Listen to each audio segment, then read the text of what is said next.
साथियों नमस्कार।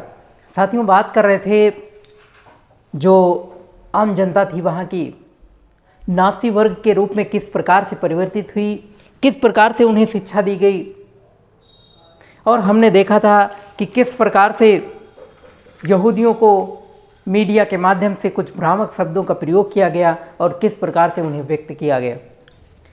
आगे अगर हम आम जनता के खिलाफ, जो मानव के खिलाफ जो अपराध हो रहे थे उसके बारे में, समाज के बारे में अगर हम थोड़ा दृष्टिकोण ले जाएं, उस सोच की ओर जाएं, तो हम पाएंगे कुछ शब्द आडंबर, कुछ धुआंधार प्रचार के शिकार यहूदी हो रहे थे,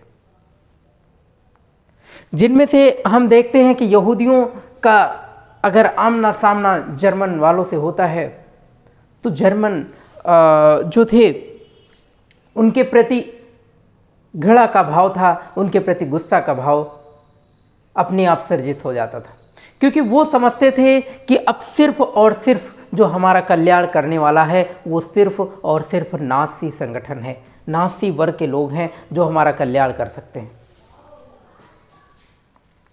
हम देखते हैं कि जर्मन का हर व्यक्ति नास्ती नहीं था। कुछ लोग थे जो नास्ती वर्ग के खिलाफ अपना कदम बढ़ाते थे। हालांकि उनको मौत की आशंका थी, मौत का डर था, लेकिन उसके बावजूद वो उनके खिलाफ आवाज़ उठाने में आगे रहते थे। उनमें से एक थे पादरी जो कि नेमोलर, जिनका नाम था नोम्योलर, ये पादरी थे।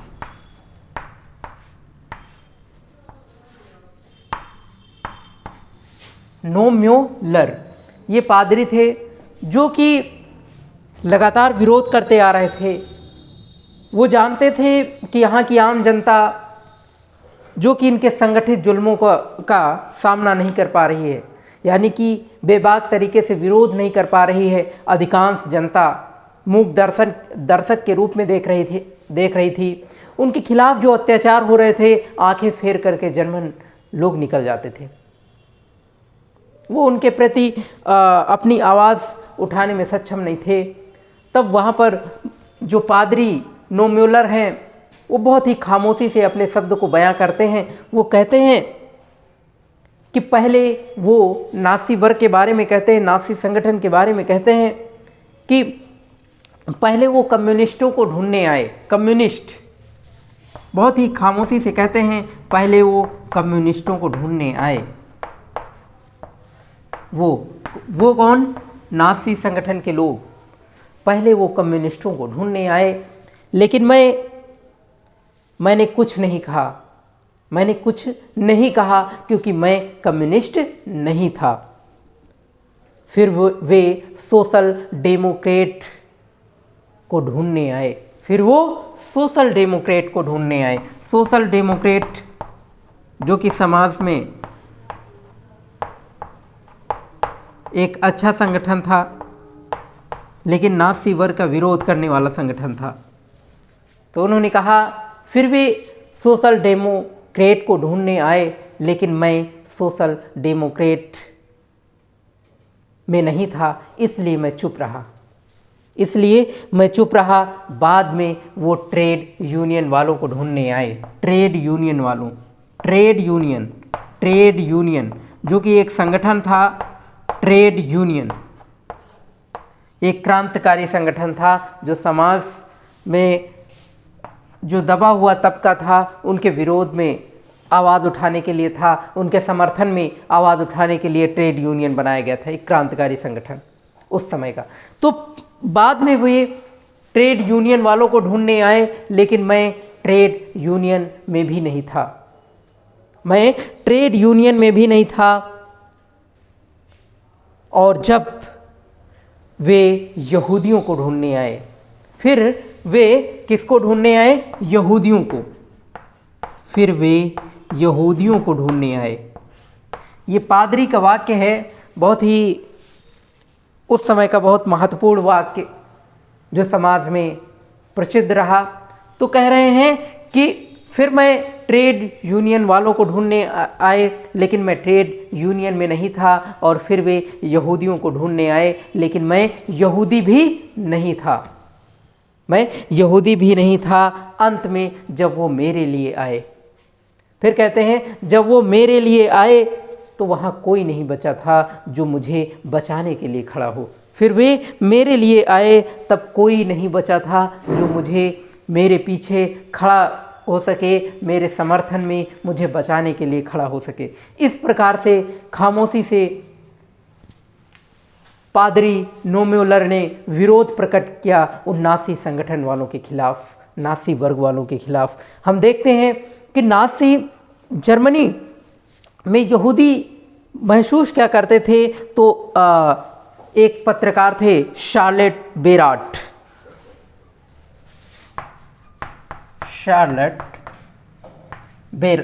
बेराट।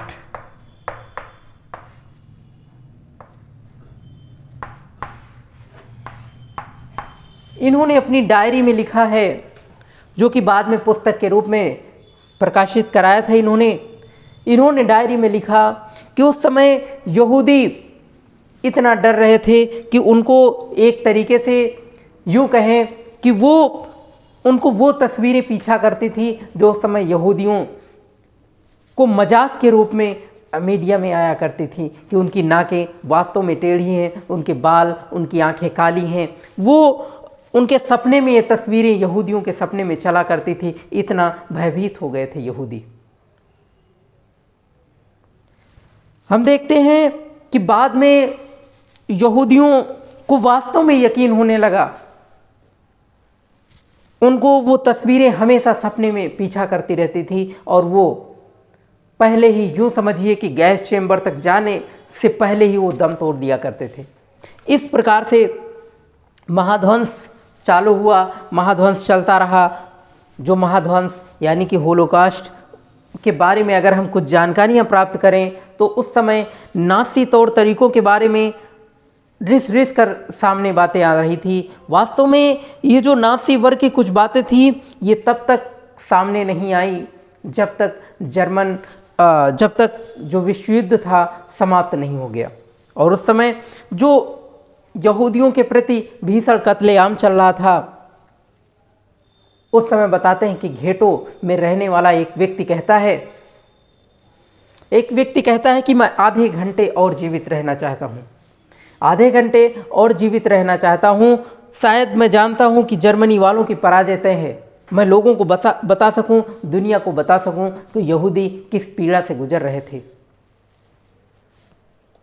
यहूदी किन पीड़ा से गुजर रहे थे, यहूदियों के साथ कैसा कत्लेआम हो रहा था। उन्होंने बहुत ही दस्तावेज, कई क्रांतिकारी दस्तावेज लिखे गए। वे अपने दस्तावेजों को सहेजने के लिए भरकस प्रयास किए। वो जो घेटो बस्तियों में लोग रहते थे, यहूदी वर्ग, जो अवांछित वर्ग के लोग थे, वो कुछ महत्वपूर्ण दस्तावेज सबने नोटबुक लिखा था, और सब ने वहाँ की होने वाली घटनाओं को लिखा था, उनको सहेजने का पूरा प्रयास किया। हम देखते हैं तब के पीरियड में एक कनस्तर भी, कई कनस्तर मिले। हालांकि अगर हम देखें तो दूध के 3 कनस्तर मिले थे 1943 में, जो कि कनस्तरों को कुछ तहकाल कोठरियों से बरामद किया गया, जिसमें यहूदियों के लिखे गए नोटबुक रखे हुए थे उन कनस्तरों में।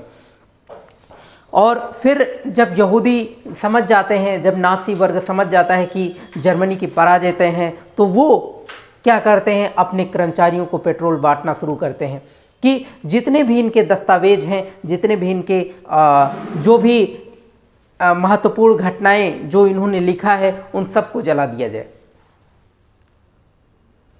दुनिया के बहुत सारे हिस्से में लगभग स्मृति लेख, साहित्य, वृत्तचित्र, शायरी, स्मृति और संग्रहालयों में इस महाध्वंस का इतिहास आज स्मृति के रूप में जिंदा है। ये एक यूँ कहें यहूदियों की और अवांछित वर्ग की एक श्रद्धांजलि है। और हम देखते हैं कि 1939 के पीरियड में 23 जुलाई को वर्धा में महात्मा गांधी ने हिटलर को एक पत्र लिखा था, जिसमें जिक्र हुआ था गांधी जी ने कहा था कि प्रिय मित्र, हिटलर को लिखा था, प्रिय मित्र, मित्रों का ये आग्रह रहा है कि मानवता की खातिर मैं आपको कुछ लिखूं, मानवता की खातिर मैं आपको कुछ लिखूं, लेकिन मैं उनसे अनुरोध को अस्वीकार करता हूं। मैं उस अनुरोध को अस्वीकार करता हूं क्योंकि मैं महसूस करता हूं कि मेरा आपको पत्र लिखना धृष्टा होगी। लेकिन मुझे ऐसा लगता है कि मुझे इस मामले में मुझे हिसाब किताब करके नहीं चलना चाहिए और मुझे आपसे अपील करनी नहीं चाहिए, चाहे वो जिस लायक हो। ये बात बिल्कुल स्पष्ट है कि आप संसार में आप ही ऐसे व्यक्ति हैं जो उस युद्ध को रोक सकते हैं, जो उस युद्ध को रोक सकते हैं जो मानव जाति को बर्बर अवस्था में पहुंचा सकता है। क्या आपको किसी उद्देश्य के लिए इतना बड़ा मूल्य चुकाना चाहिए?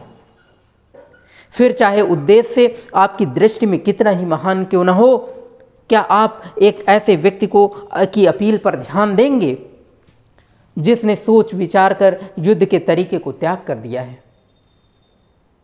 गांधी जी अपने विषय में कहते हैं कि सोच विचार कर युद्ध के तरीकों को त्याग कर दिया है और इसमें काफ़ी सफलता भी मिली है। जो भी हो, मैं ये मान लेता हूँ कि यदि मैंने आपको पत्र लिखकर कोई भूल की है तो उसके लिए मुझे आप क्षमा कर रहे हैं। ऐसा पत्र 1939 में लिखा हिटलर को गांधी जी ने। फिर एक साल बाद वही 24 दिसंबर 1940 को दूसरा पत्र लिखा। हमें अहिंसा के रूप में एक ऐसी शक्ति प्राप्त हो गई है जिसे यदि संगठित कर लिया जाए तो वो संसार भर में प्रबलतम हिंसात्मक शक्तियों के गठजोड़ का मुकाबला कर सकती है। जैसा कि मैंने कहा, अहिंसात्मक तरीके में पराजय नाम की कोई चीज़ है ही नहीं। ये तरीका तो बिना मारे और चोट पहुंचाए करने या मरने का तरीका है। इसका इस्तेमाल करने में धन की लगभग कोई ज़रूरत नहीं होगी। तो इस प्रकार से उन्होंने अपने बारे में और कुछ जो घटनाएं हो रही थी उनके बारे में बहुत ही सहजता से हिटलर के सामने अपना प्रस्ताव रखा और उसका समाधान भी निकला। हालांकि बाद में जब जर्मनी की पराजय हुई, हिटलर की मौत हुई, धीरे धीरे वहाँ पर एक डेमोक्रेटिक पार्टी आई और वाइमर गणराज्य की स्थापना हुई। कई सारे चीज़ों में बदलाव आए, वहाँ की अर्थव्यवस्था में सुधार आया। तो इस प्रकार से जर्मन जो व्यवस्था थी, हमने देखा जर्मन समाज के बारे में, हमने देखा किस प्रकार से नाज़ी वर्ग आया। और ये जर्मन के रूप में ही नहीं, इसको समझना चाहिए पूरे यूरोप के लिए, क्योंकि इसका प्रभाव पूरे यूरोप में हो रहा था। और हम आगे आने वाले सेशन में अर्थव्यवस्था के बारे में बात करेंगे कि हालांकि उस समय यूरोप की अर्थव्यवस्था क्या थी, उस समय का समाज क्या था।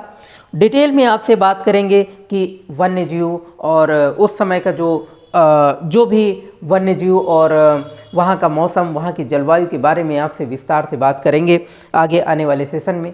तब तक के लिए साथियों, फिर एक नए सेशन में मुलाकात होगी और मैं यहीं पर अपने सेशन को विराम करना चाहूँगा।